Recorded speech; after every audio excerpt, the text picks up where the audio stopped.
Everybody, welcome. We are in a series called The Life of David in the Bible, a man after God's own heart. I actually reversed that. I call it a man after God's own heart, the life of David in the Bible, but that's irrelevant. It doesn't matter. We're in 1 Samuel 28 for two verses, and we're going to jump all the way to 1 Samuel 29. We left you yesterday in part number 13 talking about David heading into the Philistine territory, the city of Gath, and King Achish, the leader of the Philistines there. He allowed David to take safety in that area. And David then said, well, I should go out and find a little town outside so people don't think I'm trying to take over or usurp your throne or perform a coup and overthrow you. And so Achish said, yeah, I agree. Get on out of here. Gives him a little town called Ziklag. David's going to be there 16 months. He's very bored, so he just starts going into neighboring territories and ransacking, pillaging, and looting these towns. And so that he doesn't get caught by King Achish for doing it, he kills everyone there. That way there are no living witnesses and he's not going to get caught. When Achish asks him what he's been doing, David tells him that he's been invading Judah. So this makes David seem like he has been a traitor to his own land, and it endears him to Achish even more. And that's where we pick it up in chapter 28, verses 1 and 2. And it came to pass in those days that the Philistines gathered their armies together for warfare to fight with Israel. So now the Philistines are going to go to war against Israel. And Achish said unto David, know thou assuredly that thou shalt go out with me to battle, thou and thy men. So Achish tells David, hey, I'm going to fight Israel, and you're coming along with me. Now, David lied to Achish about defeating the Israelites. He was saying that to cover up for the other people he was killing. And now Achish is calling him on it. It's like, okay, sort of, you've seen this perhaps on television or you've heard stories. If a corrupt criminal group is trying to find out if there's an undercover agent, a law enforcement officer in their ranks, then they'll put them up to committing a crime because an undercover agent is still not allowed to commit crimes even though they're undercover. And so David is being called out by Achish to do this. And look how David responds. David said to Achish, surely thou shalt know what thy servant can do. He's saying, I'll do whatever I have to do. And Achish said to David, therefore will I make thee keeper of mine head forever. And Achish says, if you do that, then I'm going to take care of you. Now that's all we're going to deal with in chapter 28. Go ahead and go to jump to chapter 29 now. And this is a shorter chapter, I think only 12 verses, 11 verses actually. We're going to cover this as well. And this is going to talk about David going into war. Now, what is David's heart in this area? Is David lying to King Achish? Is he saying that he'll do it, but he's not really going to do it? I don't know. Maybe. Or maybe he's lying about it, saying that he's going to do it, but he's not. Maybe he is going to do it. Maybe he has turned on Israel and Saul. If that's the case, he's in a deep, deep pit of despair and a backsliding and wickedness against God. We don't know. We're never given any indication. In fact, here it seems as though the Lord bails him out in chapter number 29. Either that or this is quite the coincidence, and I don't believe a lot in coincidences, although truth is stranger than fiction. Chapter 29, verse 1. Now the Philistines gathered together all their armies to Aphek, and the Israelites pitched by a fountain which is in Jezreel. And the lords of the Philistines passed on by hundreds and by thousands, but David and his men passed on in the reward with Achish. Then said the princes of the Philistines, why do these Hebrews here? And Achish said unto the princes of the Philistines, is not this David, the servant of Saul, the king of Israel, which hath been with me these days or these years? And I have found no fault in him since he fell unto me unto this day. So as the Philistines are going off to war, they're in groups of hundreds and thousands. I'm not great at military verbiage, so I don't know if these are platoons or whatever you'd call them. And then they notice David and his 600 men. He doesn't have very many. they're back with Achish, which is sort of a place of honor. It's almost consider the Marines that defend and protect the White House or the Tomb of the Unknown Soldier. It's a position of notoriety and reward, and that's where David and his men are. And so the Philistine generals, they say to Achish, "Why are these Hebrews here? This doesn't make sense. We're going to invade Israel and we're going to kill Hebrews, but you got a bunch of Hebrews surrounding you." And Achish defends David and his men and says, "Hey, these guys have been with us for a long time, and David's only been good to me. He's not done me any harm." Verse 4. And the princes of the Philistines were wroth with him.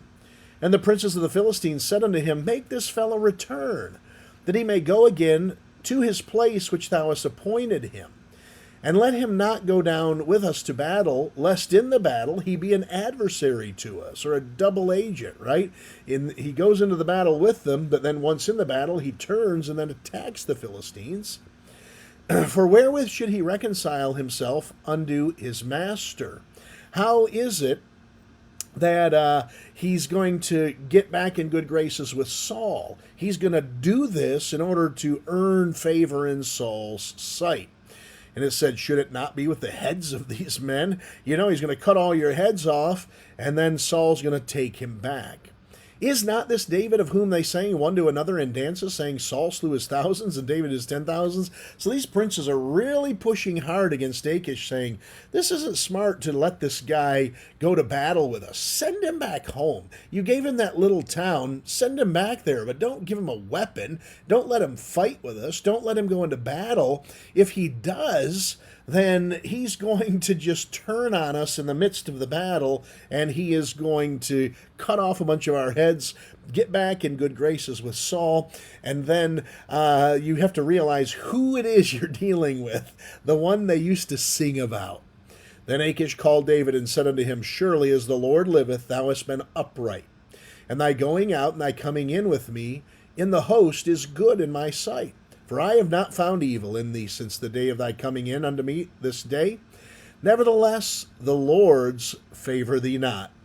Wherefore now return and go in peace, that thou displease not the lords of the Philistines. So Achish hears the complaint of his lords, his generals, and he says to David, you know what? Look, this isn't personal. You're a great guy. You haven't hurt me. You've only done good to me. I trust you.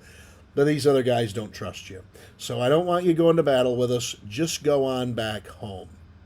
Well, David answers, verse 8. David said unto Achish, but what have I done? This is what David's always asking, isn't it? Saul, what did I do? Achish, what did I do? David never does anything wrong, and yet he always gets pushed around by those in leadership. And what hast thou found in thy servant, so long as I have been with thee unto this day, that I may not go fight against the enemies of, look here, my lord the king? So either David has really changed his colors and become loyal to the Philistines, or he's pulling a really good double agent move here, saying that he's on their side when he's really not, and he's going to stab them in the back. And Achish answered and said to David, I know that thou art good in my sight, as an angel of God. It's the second time he said that of him. Notwithstanding, the princes of the Philistines have said, he shall not go up with us to the battle. David, listen, I hear you, I know. But my men are up in arms about this. They're not going to let you go, so forget it. Wherefore now rise up early in the morning with thy master's servants that are come with thee. And as soon as ye be up early in the morning and have light, depart. Go back home, David, you're not staying. So David and his men rose up early to depart in the morning, to return into the land of the Philistines, and the Philistines went up to Jezreel. And that's how the chapter ends. Just a bit of a disagreement between Achish and his lords, between the king and his generals, saying, we don't trust this guy. And to be fair, hard to trust him, isn't it? David has done some shady stuff. He's done some sneaky stuff. And I'll just tell you this. I don't know what to believe here. I don't know if David's playing the double agent. I don't know if he's sincerely, completely backslidden and gone to the side of the Philistines. And be careful. Some people make very dogmatic positions on things where we're just not sure, you'd be better off just, leaving the question mark there. There are some things God doesn't tell us, and just leave the question mark there. But let's go ahead and look at it both ways. Perhaps David is playing the double agent. Perhaps he is infiltrating the Philistine army. He's getting in the good graces of Achish. And then he's going to go with them into battle, and he's going to do exactly what the lords of the Philistines say. He's going to turn on the Philistines in the middle of the battle. This great and mighty general and soldier who's slain 10,000s. Slain? I don't think that's the word. Slain 10,000s. And he's going to cut off their heads and bring them to Saul and say, see, even when you thought ill of me, I was out there doing good for you. Perhaps that's his goal. Or, forget it, I'm done. When you get so bitter that you just turn your back on God and walk away from him, that's a really bad place to be. First off, we exist for God's glory and honor. He doesn't exist for our glory and honor. Secondarily, we owe him our lifelong service. Look, things aren't going to go well for you. Things aren't going to go right for you all the time. You're going to have problems. You're going to have difficulties. You're going to have challenges. You're going to have heartbreaks. These things happen. It's a part of life. And so instead of getting bitter, someone said it this way, the same sun that melts the butter hardens the clay. The circumstances aren't the issue. It's our response to the circumstances. And we're just supposing David is given up on God. We have sort of good indication of this because no psalms are written during this time. And David was a prolific writer of psalms, and yet he didn't do it. So take it for what you will. Have a dogmatic opinion if you want. I personally don't have one. I just don't know. I try not to speak where the Bible doesn't speak.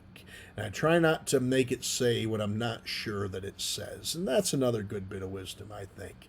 All right. Thanks so much for watching. God bless you. Have a wonderful day.